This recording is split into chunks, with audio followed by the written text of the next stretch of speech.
Assalamu alaikum warahmatullahi wabarakatuh. Welcome viewers back to this wonderful studio in Baitul Hamid Mosque in Chino, California on another sunny day, probably also going to hit again 80 degrees. And we are concluding the session. I am honored now to be in the presence of Maulana Naseem Mahdi Saab, our Naib Mir and missionary in charge in the United States of America.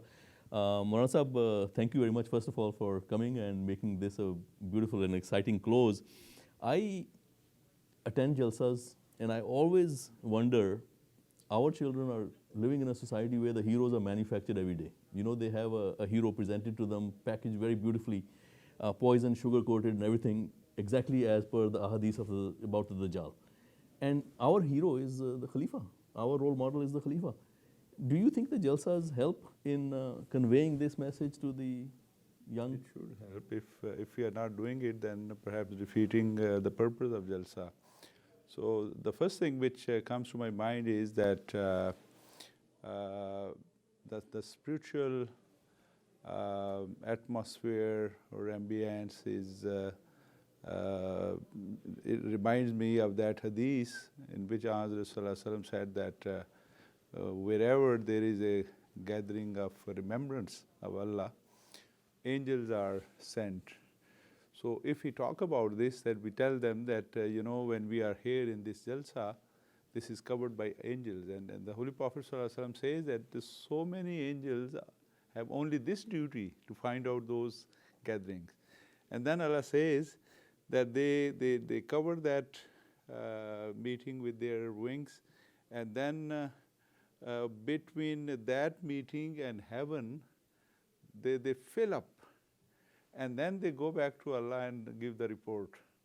And Allah asks, where were you? And they said, we were in the presence of your servants. And what were they doing? And they were praising Allah, and they were glorifying Him, and they were seeking forgiveness, and all long story. And then Allah says, what were they asking? And they were asking your paradise and your forgiveness. And then Allah says, I have given them.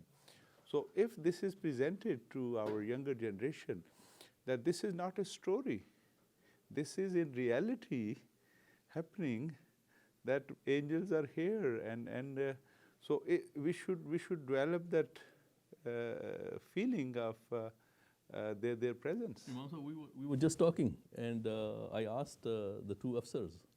I said, do these jalsas have an impact? And they said, it's amazing. When Hazur came here, we saw the zeal in the children.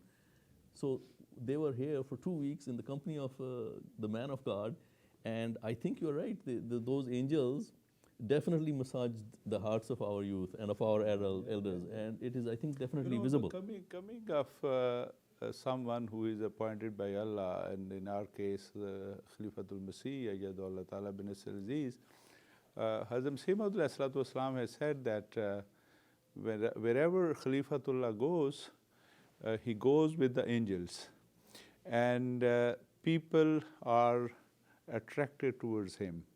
And wherever he resides, that house is blessed, and whatever he touches, that thing is blessed, and whatever he says, and it is blessed.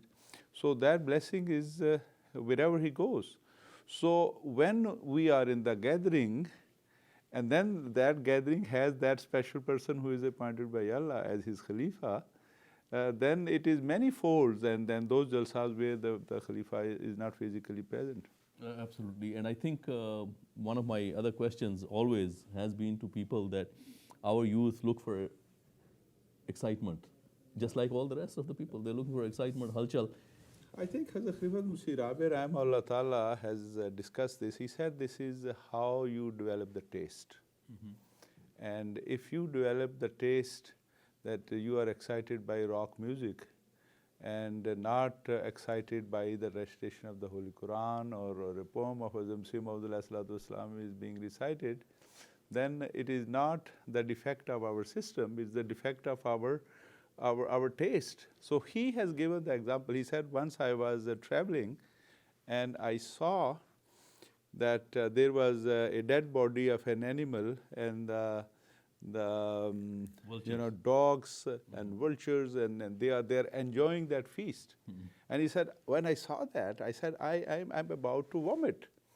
And he said, this is the same thing that the worldly people had developed those tastes, and a believer, when he goes there, he is about to vomit.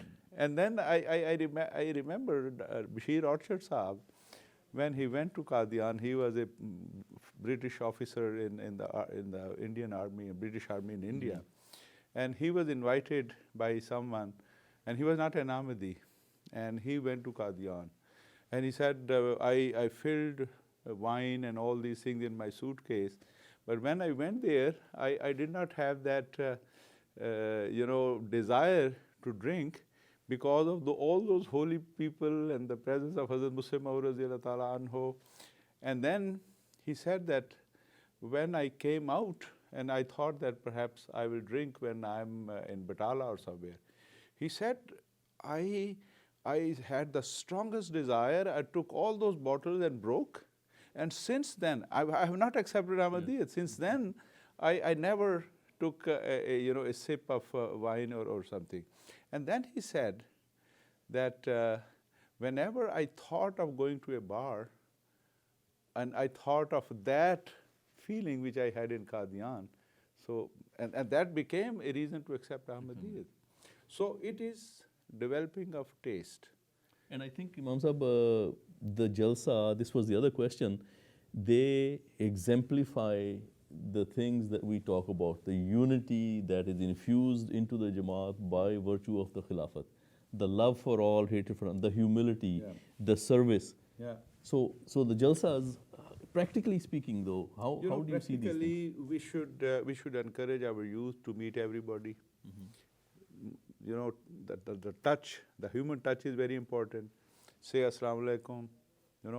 Hazrat Sallallahu said, Afshu salam, that you should spread salam. So if everybody is saying salam, everybody is meeting, everybody is embracing, so this will give them that spirit which is needed. But if somebody is aloof, sitting somewhere else, and is playing on his gadget and not interested in it, so he will not get the benefit. So Jazakallah, Mahdi Sahib, I would love to continue to talk, but I'm told we are done for this year. Okay. I want to say to the viewers, thank you very much for joining us. It has been for me a particularly enjoyable Jalsa.